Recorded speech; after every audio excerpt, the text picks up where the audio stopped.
Por que estás abatida, ó minha alma? E por que te perturbas dentro de mim? Espera em Deus essa pergunta, ecoada pelo salmista em meio à sua angústia. Não é a declaração de alguém que perdeu a fé.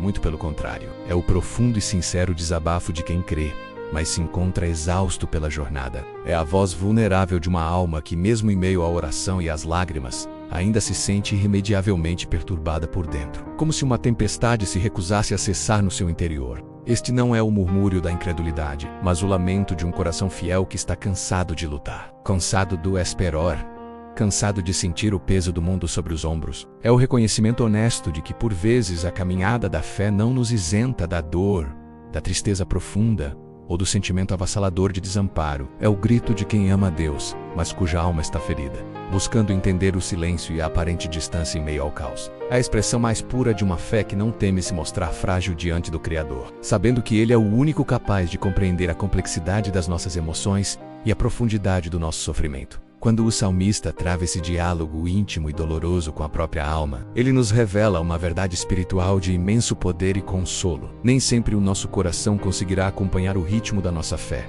Haverá dias, e talvez longas estações, em que a nossa convicção sobre as promessas de Deus permanecerá firme em nossa mente, mas o nosso coração estará pesado, abatido e sem forças. São aqueles momentos em que a esperança, antes uma chama viva e ardente, parece apenas uma brasa fraca, quase se apagando sob o sopro gelado da adversidade. São os dias em que a dor grita tão alto que sua voz ensurdecedora abafa o som suave das promessas divinas que um dia nos trouxeram tanto alento. Nesses períodos, a realidade concreta do sofrimento parece mais real e mais presente do que a verdade espiritual da redenção. É a batalha interna entre o que sabemos em nosso espírito e o que sentimos em nossa alma. Contudo, a beleza transformadora da palavra de Deus reside no fato de que ela nunca termina na pergunta, no questionamento ou na dor. A palavra sempre nos aponta uma direção. Após o desabafo da alma cansada, surge uma decisão consciente, uma ordem dada a si mesmo. Um ato de vontade que transcende o sentimento. Espera em Deus. Essa não é uma sugestão, mas um imperativo. Um comando de fé que a alma deve obedecer, mesmo quando o coração reluta. Esperar em Deus, no entanto, é uma ação que frequentemente compreendemos mal. Não se trata de uma espera passiva, de simplesmente cruzar os braços e aguardar que as circunstâncias mudem por si mesmas, como se a fé fosse um exercício de inércia. Esperar em Deus é um ato de confiança ativa e perseverante. É continuar a crer e a se mover na direção da promessa, mesmo quando tudo ao redor parece silencioso, imóvel e desolador. É a coragem de dizer para a própria alma abatida, para o coração que chora em segredo: eu ainda não vejo a solução, a paisagem ainda é de deserto, e o socorro parece distante, mas apesar de tudo isso, eu escolho crer. Eu me recuso a ser governado pelo que os meus olhos veem e decido ser guiado pelo que a minha fé sabe. É um ato de teimosia santa, uma insistência em confiar na fidelidade de Deus, mesmo quando a nossa realidade presente parece contradizer tudo o que Ele prometeu. É nesse lugar de espera ativa que a nossa fé é purificada, fortalecida e aprofundada, transformando-se de uma simples crença intelectual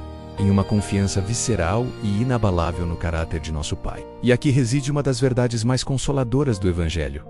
Deus não rejeita uma alma abatida. Ele não se afasta de um coração que está quebrado, confuso ou cansado. Pelo contrário, é precisamente nesse estado de vulnerabilidade que Ele se aproxima com um cuidado especial. O nosso Deus é o Pai que acolhe o filho pródigo, o pastor que busca a ovelha perdida e o oleiro que pacientemente restaura o vaso quebrado. Ele não nos condena por nossas lágrimas, não nos repreende por nossas dúvidas, nem se impacienta com a nossa dor. Em vez disso, Ele acolhe nosso lamento, fortalece nossos joelhos vacilantes e, com suas mãos gentis, começa o processo de restauração da nossa alma. Ele entende que a jornada terrena é marcada por aflições e que a nossa estrutura é pó.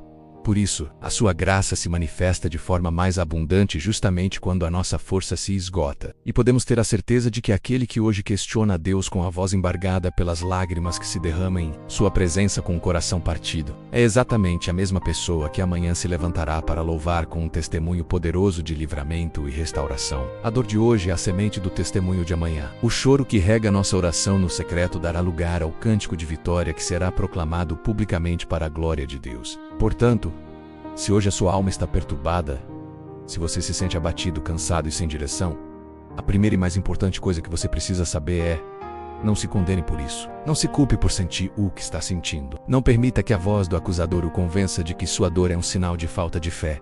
O próprio salmista, um homem segundo o coração de Deus, sentiu essa mesma angústia. Em vez de se esconder ou tentar mascarar a sua dor, faça o que ele fez, leve essa dor, essa confusão e esse cansaço diretamente para a presença de Deus. Derrame o seu coração diante dele com total honestidade, sem filtros e sem medo. E então, tome a decisão de fé.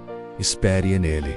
Confie que o processo, por mais doloroso que seja, está sob o seu soberano controle. Lembre-se sempre que o mesmo Deus que, em sua soberania, permite que atravessemos o deserto, é o mesmo Deus que, em sua fidelidade, garante o oásis e o socorro no tempo oportuno. Ele nunca nos levará a um lugar onde a sua graça não possa nos sustentar. A provação tem um propósito, e o silêncio de Deus nunca é sinal de abandono, mas de preparação. Ainda o louvaremos, porque ele continua sendo e sempre será o nosso auxílio, a nossa salvação e o nosso Deus.